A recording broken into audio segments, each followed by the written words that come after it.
Hi, David. Can you hear me? Thank you. Yes, very well. Thank you. I really like Jim. I wish I were there, and hearing all your voices, it makes me sad, but I have to teach this afternoon. So despite being in Philly, I couldn't take the train down and get back in time. So thank you all so much, and thanks for the invitation, Heather. I don't see my slides at this moment. They're there. We see yours. Oh, you can? It's weird. Did you switch it to me like I had want to share your screen? Oh, do I have to do switch to desktop? I literally was seeing all the slides before until just now, and it has want to share your screen right now. So I don't know what happened on your end.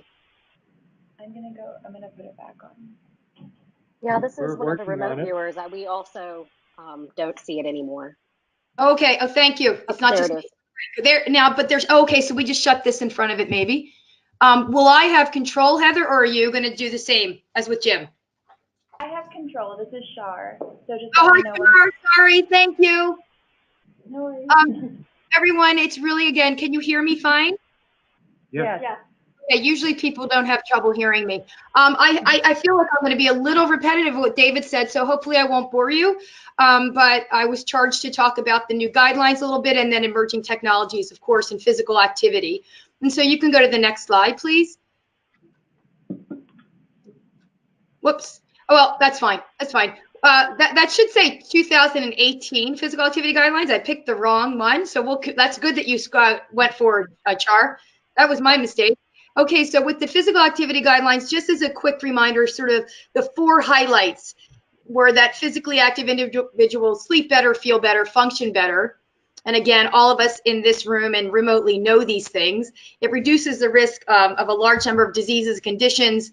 It benefits physical activity and can be achieved. The benefits of physical activity can be achieved in a variety of ways. And then the last one, efforts to promote physical activity can certainly be effective, and those efforts will come in different ways. Next slide. And again, from the guidelines, they charge us. Whoops, I think the one before. Yep, is that the one before? Thank you. They charge us to determine the independent and interactive effects of physical activity and sedentary behavior on multiple health outcomes throughout the lifespan. And then to determine the role and contribution of both light intensity physical activity alone or in combination with moderate to vigorous physical activity on health outcomes, and identify effective intervention strategies for increasing physical activity in multiple settings throughout the lifespan. Next slide. And then also to define how the efficacy of interventions differs by sex, age, race, ethnicity, SES, and other factors, and also to evaluate the dose response effects on health outcomes throughout the lifespan, and also through the transitions of life between these categories of youth, adults, and older adults. And finally, to increase awareness of how the relationships between physical activity and health outcomes are modified by different demographic factors, which many of us have studied in our work. Next slide. So moving on to technologies, and very germane to what we're talking about today, is they can certainly play a role to help people track physical activity. We all know that, but the algorithms are the important foundation for these technologies. Despite the technologies, we as researchers, practitioners, et cetera, need to emphasize that the 150 to 300 minutes of moderate to physical activity per week or 75 minutes of vigorous activity per week or combination of both still needs to be achieved. I mean, that's something, the message that we still need to profess despite the technologies. Okay, Char, you can move to the next one. And then finally, to develop instrumentation and data collection systems, to enhance physical activity surveillance in the United States and, of course, beyond. Go ahead, Char. Thank you. So I'm just going to bring up a few studies that this first study was conducted in older women. And again, I thought I'd just talk about this one as far as what they measured and what they found. So go ahead, Char. So this was in Rosenberg, who published this in 2017, and some of you might know this work, but this was in Medicine, Science, Sports, and Exercise. And They wanted to assess machine learning methods if they could better improve the detection of specific types of physical activities and sedentary behaviors from accelerometry data. And they wanted to assess these algorithms for walking and sedentary time in free living daily life in older adults, and in this particular case, in older women. Next slide. So they did 2 studies within their study. The first study was a smaller study in 39 women, 55 to 96 years of age, and they wanted to develop algorithms and test those algorithms. And the women wore accelerometers and a sense cam, and they wore those for 7 days. And the images were annotated and time matched to accelerometer data and sitting, riding in a vehicle, standing still, standing moving, and walking/running. Next slide. In their second study, they evaluated concurrent validity of the algorithms using accelerometer data from an observed 400-meter walk test and 6 days of wearing both accelerometers and global positioning system devices in a sample of 222 women. They were an age range from 67 to 100 years of age. Next slide. And what they found was they had pretty good accuracy, above 80% accuracy from both their studies. And they found almost a 90% agreement in the overall machine learning classifiers and global positioning systems, or GPS systems, or GPS rather. So what they concluded was that the free living algorithms for walking and sedentary time yielded high levels of accuracy and concurrent validity, which can be applied to existing accelerometry data from older women. Next slide. And now I'd just want to talk a little bit about assessment in youth, which I know David again talked a little bit about these different types of assessment that I'll bring up. So I'll go over them fairly quickly for reasons of time. But Char, you can go to the next one, please. So the ecological momentary assessment, or EMA, is this active real-time self-reported data collection technique that allows for flexibility and sampling time throughout the day. And it might decrease errors of self-report because it minimizes the time between the occurrence of the behavior and the reporting of it.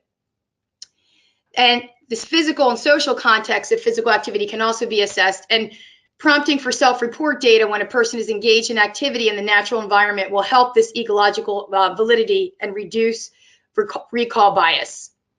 The other thing that it also adds is a high participant adherence rate. So that's something that all of us sort of struggle with in our research, is adherence of our participants, no matter what type of research we're doing. Okay, Char? Thank you. An image-based passive assessment is, and I think, again, this is alluding to what David talked about, is this E button. It's a front-facing camera. It can take front-facing photos and at frequent intervals over long periods of time, and it can encrypt and store these data in a built-in memory. But this is where, again, the ethics can come into play, and again, alluding to David's earlier presentation. But it can categorize types of physical activity and assess the environment also of active transport. But this results in a high researcher burden, and not that we have to worry about us researchers, we worry more about burden our participants, but that's just something that definitely just takes more time with all those data. Okay, next slide. And then the sensor-based methods are, using an inconspicuous monitor that can collect and store raw triaxial accelerometer signals at a sampling rate of more than 60 times a second, and they can run for multiple weeks on a single charge. These simple cut points and distributions of accelerometer readings don't capture all the information, but some research suggests that you can abandon these cut point algorithms, and some of you could probably speak to that better than me. Next slide. And the other aspects of physical activity, sedentary behavior, and also sleep can be measured. And also the pattern recognition algorithms with raw data can distinguish between wrist gesturing and true ambulation. And this has brought some researchers to actually use the wrist more than the waist in this regard. And next slide. A 24-hour activity cycle can now be measured, which enables evaluation of that relationship between movement and health, and the specific reasons or ways that people are moving their bodies. So this gives a little bit more sensitivity. And in addition to motion-based monitoring, physiological monitoring is also being used. So, again, David alluded to some of these things, but you know, I know I've worked with folks at Drexel who do the nanotechnology of you know, shirts, et cetera, to try to measure things like, you know, skin temperature sensors as well as glucose monitoring without being invasive. Next slide. So my questions at the end, and I think I've gone well under time, but is, you know, how do we minimize participant burden? We do so many things to participants to try to collect data, but how in the long run are we going to minimize participant burden? How do we maintain adherence for the best results? You know, how can we apply these to larger populations? How do we ensure properly evaluate differences in sex, age, race, and ethnicity, as well as, you know, across the continuum of you know, where people live? And then how do we minimize costs? And then I'll sort of take from David too, is thinking about the whole ethics part of ensuring that we're not including people in these photo-based capturing that who aren't expecting to be in these data. And, oh wait, I was ready to change my slide and I can't do that. Okay, Char, I think the last one is next. So I truly thank you for your attention. I know that was very quick because I didn't want to repeat a lot of what David said, but I'll be happy to take questions, and thank you for listening.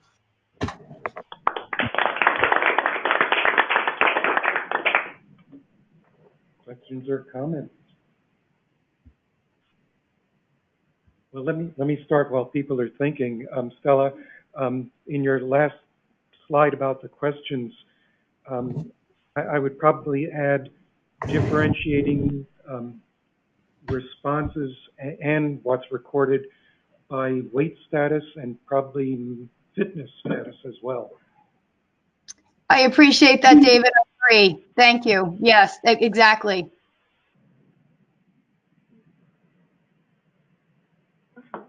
Hey Stella, it's Renee Rogers. Hi, Renee.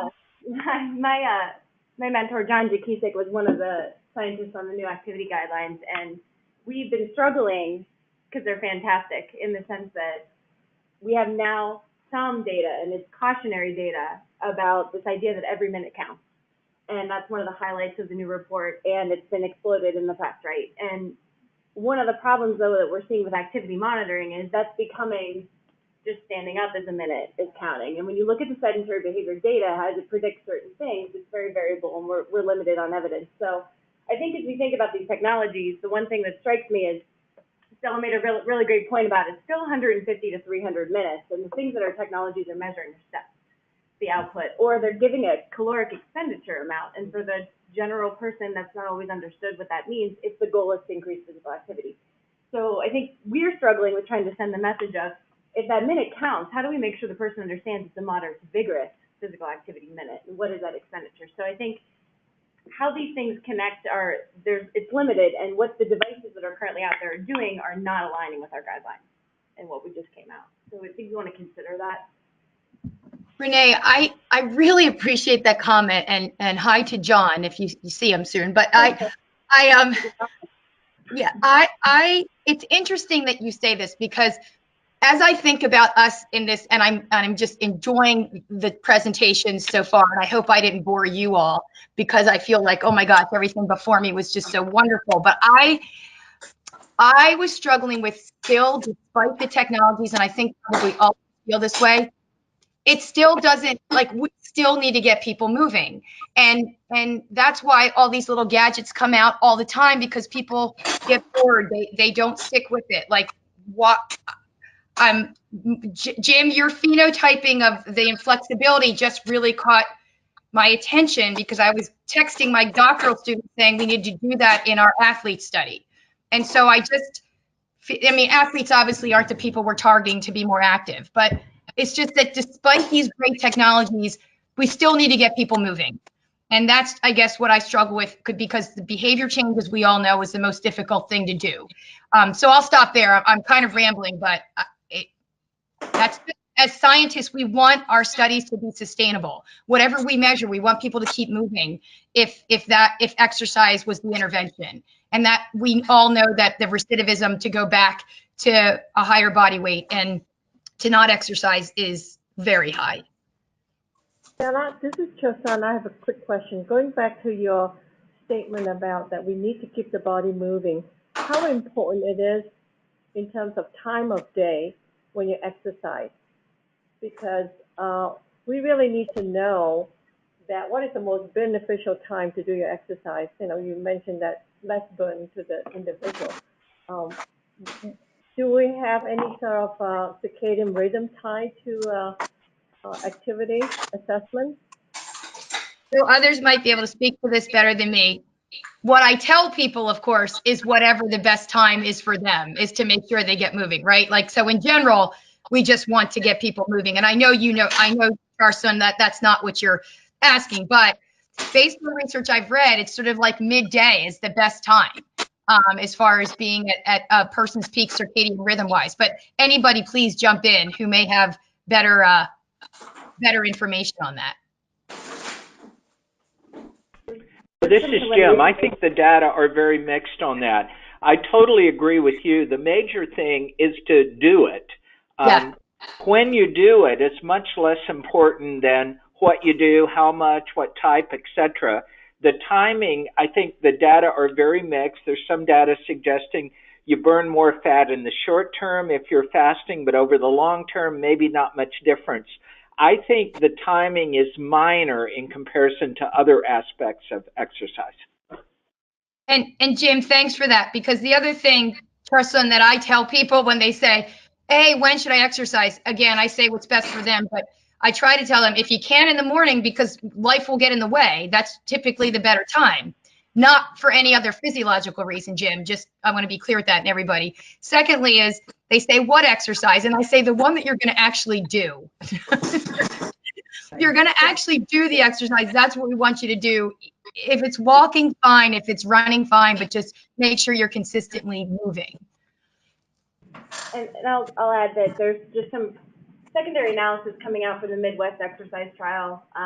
These are preliminary. Eric Willis, Seth Creasy, looking at morning exercise. They've seen some work that's showing when it comes to weight loss is related to they're seeing significant differences. That's kind of looking at that data they're diving in, so that's something to check out. Because it's now, looking at circadian rhythm and some of the organ function. Yeah. And when the enzymes are released. So that's why I asked. Oh no, it's a great question, and was that Renee who talked about the Midwest study? Yeah. Yeah. I appreciate that. Anyone else on the phone want to make a comment or question? I want a reorientation to the sessions because we're midway through the horizon scan.